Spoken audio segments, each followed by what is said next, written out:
1952 সাল, রাত ঠিক 3টের কাছাকাছি। শীতের সময় রাতের সময়টা যেন দীর্ঘ হয়। রাতের নিস্তব্ধতা যেন কাটতে চায় না। আজ প্রবল শীত। সন্ধ্যা থেকে বাতাস ছিল তীব্র পরিমাণে। উপকূলীয় এলাকায় আবহাওয়াজনিত কারণে গুঁড়ি গুঁড়ি বৃষ্টি হয়। বৃষ্টির জন্য শীতের জন্য আজ তাণ্ডব নীলা চলছে। বৃষ্টি থেমে গিয়েছিল রাত 10টার দিকে। তারপর থেকে সবকিছু নিস্তব্ধ। এমন একটি রাত, শুধুমাত্র মায়াকে ঘিরে। সে গভীর ঘুমে বিভোর হয়ে আছে। ঘুমের মধ্যে বারবার বিছানা ওপাশ ওপাশ করতেই ঘুম ভেঙে যায় তার। চোখ মেলে তাকালো, চারদিকে আবছা আবছা আলো। ঘুম ঘুম চোখে পাশে হাত দিয়ে তার দাদিকে খুঁজলো। আন্দাজ করতে পারলো পাশে তার দাদি নেই। সে তাৎক্ষণিক আতঙ্কে উঠলো, সরাসরি উঠে বসলো। হঠাৎ করে ঘামতে শুরু করলো। পুনরায় চারদিকে দেখলো, কোথাও তার দাদির ছায়াও নেই। এরপর বিছানা ছেড়ে উঠে ঘরের আলো জ্বালানোর চেষ্টা করলো, কিন্তু আলো জ্বলছে না। বারবার বাল্ব জ্বালানোর সুইচ চাপলো, কিন্তু বাল্ব জ্বললো না। চারপাশে মোমবাতি জ্বালিয়ে রাখা। অদ্ভুত ব্যাপার, কারণ সে ঘুমানোর আগে মোমবাতি জ্বালায়নি। তাহলে এখন মোমবাতি কোথা থেকে আসলো? ভূতের গল্পের বই থেকে মায়া গতকাল জানতে পেরেছে ভূতেরা তীব্র আলোয় ভয় পায়। ভূত নিশ্চয়ই আলো নিভিয়ে দিয়েছে, এখন মোমবাতি জ্বলছে। চাঁদের মৃত্যু আলো জানলা ভেদ করে ঘরে প্রবেশ করছে। সে আলোতে চারদিকে নির্বাক দৃষ্টি তাকিয়ে দাদু দাদু বলে ডাকলো, কিন্তু তার দাদু কোনো সাড়া শব্দ পেল না। আন্দাজ করতে পারলো তার দাদু বাথরুমে। আন্দাজ করেও সে থমকে দাঁড়িয়ে পড়লো। একবার ঢোক গিলল, গলা যেন শুকিয়ে যাচ্ছে। ঠিক সেই মুহূর্তে বাথরুমের ভেতর থেকে জলের শব্দ ভেসে আসলো। মায়া একটু স্বস্তি পেল, তার দাদু বাথরুমের ভেতরে আছে বলে। এরপর সে বাথরুমের দিকে এগিয়ে গেল। কাপড় গলায় ডাকলো, দাদু তুমি কি বাথরুমে? না, সাড়া নেই কোনো। হঠাৎ বাথরুমের ভেতর থেকে জলের শব্দ বন্ধ হয়ে গেল। মায়া ধীরে স্থির পায়ে বাথরুমের দিকে এগিয়ে গেল। বাথরুমের দরজা আগে থেকেই খোলা। মা এবার যেন ভয়ে চুপসে গেল। কপালে বিন্দু বিন্দু ঘামগুলো মোমবাতির আলোয় চিকচিক করছে। মোহিতে কণ্ঠে বলল, দাদু তুমি কি বাথরুমে? ওপাশে নিস্তব্ধ। বাথরুমের ভেতর থেকে কারো জবাব না এসে পুনরায় জলের শব্দ এলো। মায়া হকচকিয়ে উঠল। সে ধীরে ধীরে হাত বাড়িয়ে দরজাটা পুরোপুরি খুললো। বালতি ভরে জল গড়িয়ে পড়ছে। ভেতরে কেউ নেই। এমন দৃশ্য মায়াকে নাড়িয়ে তুলল। মুখ চেপে ধরে ভয়ে চুপসে পিছনে হতে থাকে। ঠিক তখনই পিছনে কারোর সাথে ধাক্কা লাগলো। মায়া শব্দে চেঁচিয়ে উঠে পিছনে তাকিয়ে দেখলো তার দাদু দাঁড়িয়ে আছে। জয়ন্ত বিধি বলল, তুই এত রাতে না ঘুমিয়ে হাঁটাচ্ছিস কেন? মায়ের চোখ কুচকে তাকিয়ে রইল জয়ন্ত বেগমের দিকে। জয়ন্ত যখন রাতে ঘুমিয়েছিল তখন তার পরনে ধূসর রঙের কাপড় ছিল। বয়স হলেও যেন তার রং ঢং এখনো যায়নি। কিন্তু এখন সে মায়ের সামনে সাদা রঙের কাপড় পরে দাঁড়িয়ে আছে। মায়া কৌতূহল নিয়ে জিজ্ঞেস করলো, তুমি এই সাদা রঙের কাপড়ে কেন? জয়ন্ত বেগম সশব্দে হেসে উঠল। তার হাসি দেখে মায়া নিশ্চুপ রইল। জয়ন্ত বেগম হাসি থামিয়ে বলল, চল আমার লগে। মায়া বলল, কোথায়? প্রাসাদে। মায়া বলল, কোন প্রাসাদ? জয়ন্ত বেগম বলল, তুই না সবসময় কইতি দাদু আমাদের উত্তরের নীরব প্রাসাদে লইয়া যাও, চল আজ লইয়া যামু। মায়া নাকচ করলো, কিন্তু জয়ন্ত মায়ের কথা না শুনে তার হাত ধরে টেনে বাইরে নিতেই মায়া অনুভব করলো তার মুখের জলে ছিটা পড়া পড়ছে। বাইরে কাজের মেয়ে শেফালি কণ্ঠ ভেসে আসে। শেফালি বিচ্ছুক কণ্ঠে চেঁচিয়ে বলেছে, ওহে মেম সাহেব ঘুম থেকে ওঠেন, কত বেলা হয়ে গেছে। মায়া তখন লাফিয়ে উঠে বসলো। খুব জোরে জোরে নিঃশ্বাস ফেলছে। মাথার উপরে তাকিয়ে দেখলো ফ্যান ঘুরছে। সকালবেলা ঠান্ডা পরিবেশ, কিন্তু সে ঘামছে। সে বুঝতে পারলো স্বপ্ন দেখছিল এতক্ষণ। মায়া শেফালিকে লক্ষ্য করে বলল, শীতের মধ্যে ফ্যান চলছে কেন? আমি সে কখন আপনার লইগা চা আনছি, আইয়া দেখতেছি আপনি ঘামতাছেন। আমি ভাবলাম আপনার হয়তো গরম লাগতেছে, তাই ফ্যান ছাইড়া দিছি। আপনি কইলে আমি ফ্যান বন্ধ করে দিতেছি, দিমু? মায়া বলল, তো শীতের মধ্যে কি ফ্যানের বাতাসে আমি বরফ হবো? সে বলে ফ্যান বন্ধ করে বলল, ফ্যান বন্ধ করে দিছি, আর কিছু করা লাগবে? মায়া বিছানা ছেড়ে উঠতে উঠতে বলল, তুই এখন ফ্যানের সঙ্গে ঝুলে যা। বাড়ি আগুনের ফোয়ার থেকে টুপটুপ জল পড়ছে।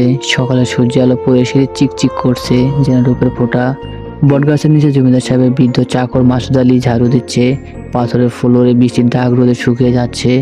ফুলবাগানে সকালবেলা শিশির ভেজা বেলি ফুলের গন্ধে পুরো পরিবেশটা সুরভিত হয়ে আছে।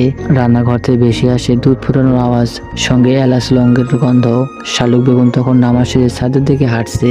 সাদা মুসলিম কাপড় মাথায় টেনে দেওয়া, হাতে তসবিহ। ছাদের পাশে দাঁড়িয়ে দেখছে দুলহুগলি নদী ভেসে যাচ্ছে ছোট পালতোলা নৌকা। দাসীরা টিনে তেস্তে করে নাস্তা সাজাচ্ছে।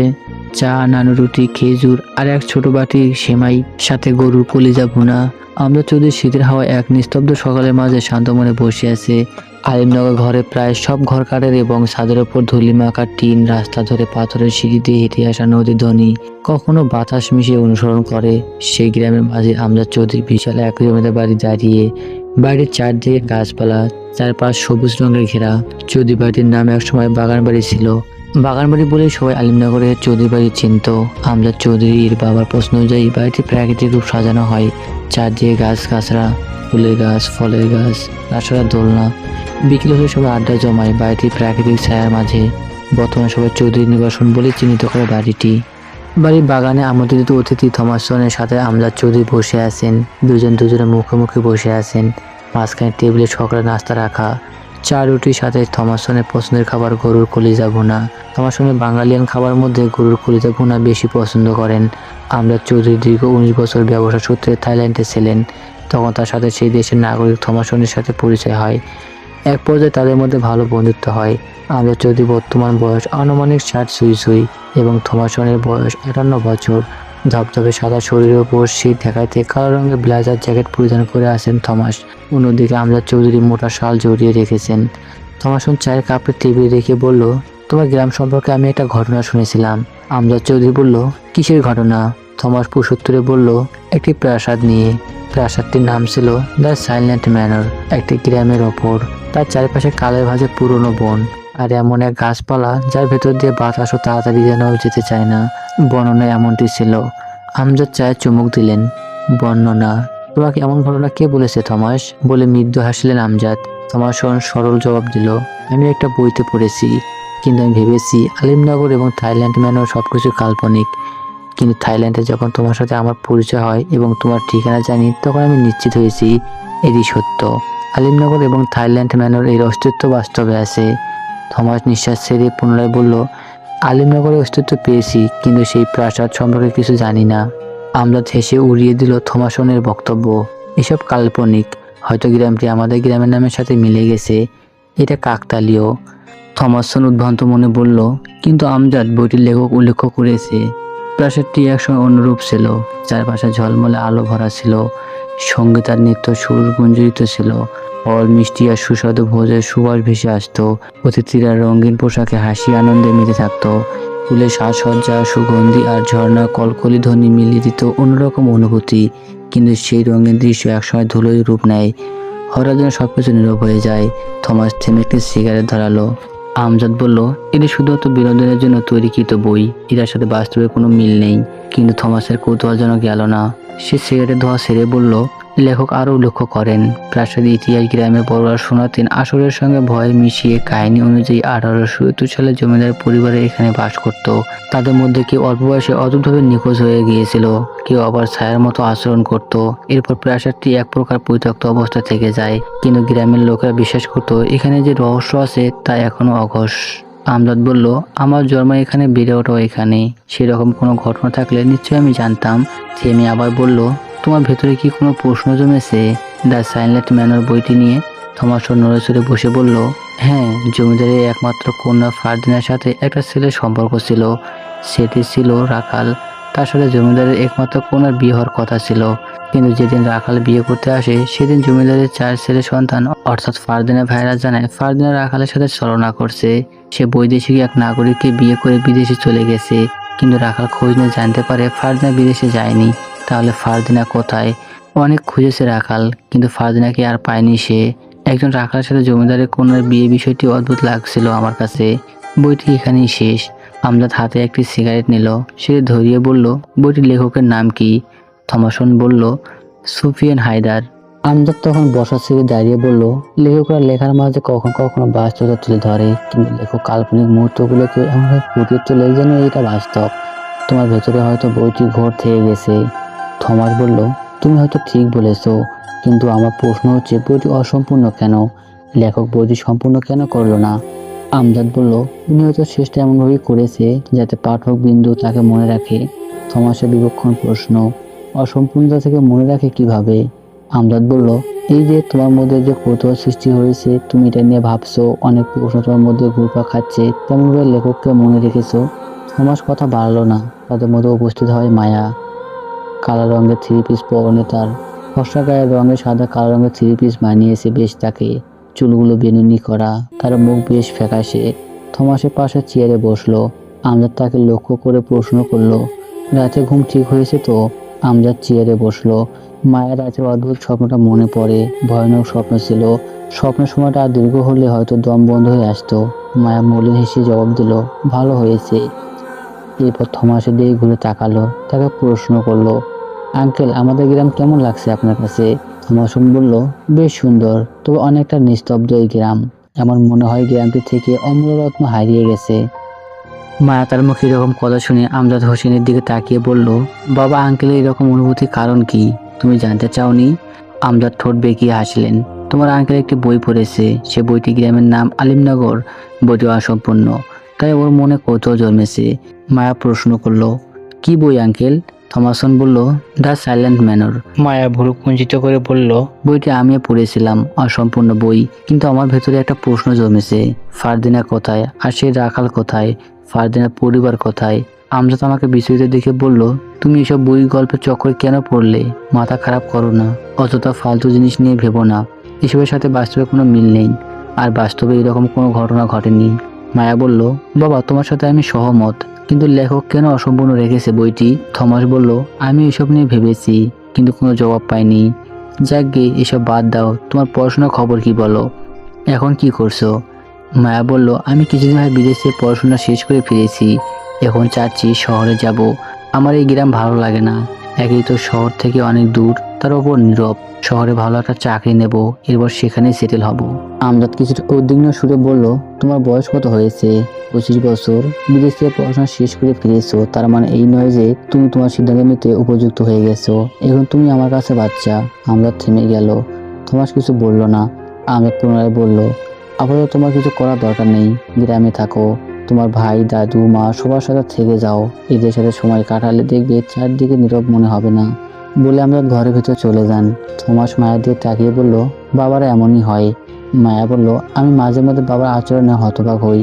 মায়া কয়েক সেকেন্ড চুপ থেকে আবার বলল, আপনার বাংলা ভাষা খুব সুন্দর হয়, এত নিখুঁতভাবে কিভাবে বলতে পারছেন? থমাস এসে বলল, তোমার বাবার কাছ থেকে শিখেছি। তোমার প্রসঙ্গ পাল্টে অসম্পূর্ণ বইটি টেনে আনলো। বলল, আচ্ছা তোমার কি মনে হয় দ্য সাইলেন্ট ম্যানর বইটি অসম্পূর্ণ কেন? মায়া কিছু ভেবে বলল, ঠিক জানি না। বইটি আমি অনেক আগে পড়েছিলাম, লেখকের খোঁজও পেলাম না। কোথায় খোঁজ করেছো? অনেক প্রকাশকদের সাথে কথা বলেছি, ওনারা সঠিক তথ্য দিতে পারেনি। তবে আশ্চর্যের বিষয় হলো লেখক সুফিয়া হায়দার শুধুমাত্র একটি বই লিখেছিলেন, এরপর তার খোঁজ পায়নি কেউ। থমাস বলল, বিষয়টি রহস্যজনক, তবে এসব নিয়ে ঘাটাঘাটি করে সময় নষ্ট করে লাভ নেই। আমি আর আমরা শহরের দিকে যাব, আছি। বলে থমাস ঘরের দিকে চলে যায়। এতক্ষণ তাদের কথোপকথন দোতলার বারান্দা থেকে লক্ষ্য করছিল জয়ন্ত বেগম। তিনি একদৃষ্টিতে মায়ের দিকে তাকিয়ে রইল। মায়ের চোখ পড়ে তার দিকে। জয়ন্তের সাথে চোখে চোখ পড়তে জয়ন্ত ঘরের ভিতরে চলে যায়। মায়া বিড়বিড় করে বলল, অদ্ভুত। জানুয়ারি মাসের মাঝামাঝি সময়ে শীত যেন সবাইকে আষ্টে পৃষ্ঠে জড়িয়ে ধরে। দুপুরে মাঝামাঝি সময়ে মায়া হঠাৎ যেন বিষ্ণুতায় পড়লো। তার ইচ্ছে করছে আশপাশের প্রাকৃতিক উপভোগ করতে। জায়গাটা বেশ ঝিমঝিম হলেও তার ঘরে বসে থাকতে ইচ্ছে করছে না। ঘরের বাইরে বের হলে মনটা ভালো হবে। মায়া পোশাক বদলে নেয়, থ্রি পিসের শিকারি পোশাক পরে নেয়। এরপর সকলের চোখ এড়িয়ে তার অশ্ব নিয়ে চলে যায় উত্তরপাড়ায়। চৌধুরীর নিবাসন থেকে উত্তরপাড়া অনেকটা দূর। উত্তরপাড়ায় অবস্থিত একটি নদী। মায়ের সেখানে গিয়ে থামে। নদীর অপর প্রান্তে কুয়াশার শীত পর্যন্ত হাওয়াতে সূর্যের দেখা নেই। অপর প্রান্তে কুয়াশা থেকে যেন মূর্ধ হাওয়া ভেসে আসছে। সেই হাওয়াতে মায়ের চুল উড়ে গেল। সে প্রাকৃতিক রূপ উপভোগ করে শান্তি অনুভব করছে। গ্রামে আসার পর থেকে সে অস্থির হয়ে গিয়েছিল কখন সে শহরে যাবে। এই গ্রাম বড় অদ্ভুত বিচিত্র নিয়ে নিস্তব্ধ, কিন্তু এখন মায়ের মনে হচ্ছে গ্রামটি আসলেই সুন্দর। শহরে গাড়ি হরের নিয়ম মেনে চলার চেয়ে স্বাধীনভাবে গ্রামে থাকা অতি উত্তম। মায়া অস্ত্র ছেড়ে নেমে দাঁড়ায়। তখন কিছু মাঝিরা মায়াকে দেখলো। তারা মায়াকে লক্ষ্য করে চেঁচিয়ে বলল, জমিদারের কন্যা, তোমার দেখায় চিনছি। এই ভরা দুপুরবেলা এইখানে বেশিক্ষণ থাইকো না। মায়া তাদের কথা এড়িয়ে গেল। এরপর ধীরে ধীরে নদীর তীরের দিকে এগোলো। নদীর স্রোত বইতেছে, কলকল শব্দ। মায়া স্বাচ্ছন্দ্য বোধ করলো। এই শব্দ বহুদিন অপরিচিত। নদীর কিছুটা দূরে অবস্থিত জঙ্গল। জঙ্গলের ঝোপঝাড়ের থেকে বেশি মৃত গাছ ছড়িয়ে আছে। বলা হয় এই জঙ্গলে হরিণ বসবাস করে। শুনেছিল, তবে বিশ্বাস করেনি। ঠিক তখনই জঙ্গলের ভেতর থেকে বাঁশির সুর ভেসে আসে। মায়া থমকে গেল হঠাৎ বাঁশির সুরে। ঘুরে তাকালো জঙ্গলের দিকে, কিন্তু কোথাও কোনো মানুষের ছায়া অবধি দেখা গেল না। একবার মাঝিদের দিকে দেখলো, তারা নদীর মাঝ অবধি চলে গেছে। মায়া কান খাড়া করে শোনার চেষ্টা করলো সুরটি জঙ্গলের ভিতর থেকে আসছে। তার ভয়ও হলো, কিন্তু দিনের আলোয় ভয়টা তাকে তীব্রভাবে জড়িয়ে নিতে পারলো না। সে জঙ্গল দিকে যাওয়ার জন্য মন স্থির করে। মায়া অশ্বপৃষ্ঠে চেপে বসে। এরপর সুর ধরে জঙ্গল দিকে এগিয়ে গেল। তিনি যত জঙ্গল দিকে এগোচ্ছে তত ছুটে যেন থেমে যাচ্ছে। নিস্তব্ধ পরিবেশ চারদিকে এক ভয়ঙ্কর রূপ ধারণ করেছে। মায়ের ভেতর ভয় জেগে উঠলেও অদ্ভুত সেই বাঁশির সুর যেন তাকে টেনে নিয়ে যাচ্ছে। সে জঙ্গলের ভেতর প্রবেশ করে। ততক্ষণে বাঁশির সুরটা থেমে যায়। সে স্তব্ধ হয়ে গেল, চারদিকে তাকালো, কোথাও কাউকে দেখা যাচ্ছে না। অশ্ব থেকে নেমে দাঁড়ায়, হেঁটে হেঁটে এদিক সেদিক গেল, কাউকে দেখতে পেল না। ভাবছে এটা হয়তো তার মনের ভুল ছিল। সে যেন হাঁপ ছেড়ে বাঁচলো। পুনে অশ্বের কাছে আসতে চাইলো, তার সামনে একটা সাপ পড়লো। সাপে তাদের খিন্দিতে তাকিয়ে আছে, সাপে ফেনা তুলে দাঁড়িয়ে আছে। মায়ের পায়ের তলা মাটি যেন সরে গেল। সাপটি থেকে তার দূরত্ব 3 থেকে 4 হাত। সাপটি ফেনা দেখে মনে হচ্ছে তাদের বহুদিনের শত্রুতা। তখন সে নিজেকে বাঁচানোর জন্য উল্টো দিকে দৌড় দিল। বিষাক্ত সাপে তাকে ধাওয়া করছে। কিছু দূর যেতে মায়া অজানা কারোর সাথে ধাক্কা খেয়ে পড়ে গেল। পড়ে গিয়ে পায়ে তীব্র আঘাত পেয়ে কুকিয়ে উঠলো। এরপর ঘুরে তাকালো পিছনে। অজানা এক যুবক তার সামনে দাঁড়িয়ে আছে। অস্ত্র এবং সুষম দেহের অধিকারী সে। বেশ লম্বা চড়া, পেশাবহুল যুবক। পায়ে বুট জুতো, পরনে কালো প্যান্টের সাথে সাদা রঙের শার্ট, তার উপরে শিকারির পোশাক, কিন্তু অদ্ভুতভাবে পাকড়ি আঁচল দিয়ে তার মুখ ঢাকা। যুবকটি মায়ের দিকে হাত বাড়িয়ে দিল, কিন্তু মায়া হা করে তাকিয়ে রইল। এই জঙ্গলের যুবক নাকি যুবক রূপে জিন? যুবকটি তখন বাঁ হাতে তুড়ি মেরে মায়ের ভাবনা ভাঙিয়ে দিয়ে বলল, মহল্লা স্তব্ধে তুমি কিভাবে পড়ে থাকবে? যুবকটি কণ্ঠ একটি সুরের মতো ভেসে আসলো। মায়া একবার ঢোক গিলে আস্তে ধীরে বলল, সাপ। যুবকটি পিছনে ঘুরে দেখলো আসলে একটি সাপ। এরপর কিছুটা হেয়ালিপূর্ণভাবে সাপের দিকে তাকিয়ে বলল, তুই নিশ্চয় নাগ। তোর নাগিনকে এতদিন পর পেয়ে তাকে তাড়া করছিস। মেয়েরা এমনই হয়, ওরা নতুন কাউকে পেলে প্রার্থনে লেজে পা দিয়ে অন্য কারো কাছে চলে যায়। তুই নিশ্চয়ই এটা সহ্য করতে পারিসনি, তাই ওকে তাড়া করছিস বলে আওয়াজ করে হেসে উঠল। মায়া ততক্ষণ রাগে গজগজ করতে লাগলো। যুবকটি হাসি থামিয়ে মায়ের দিকে ঘুরলো। মায়ের রাগে লাল হয়ে তাকিয়ে আছে।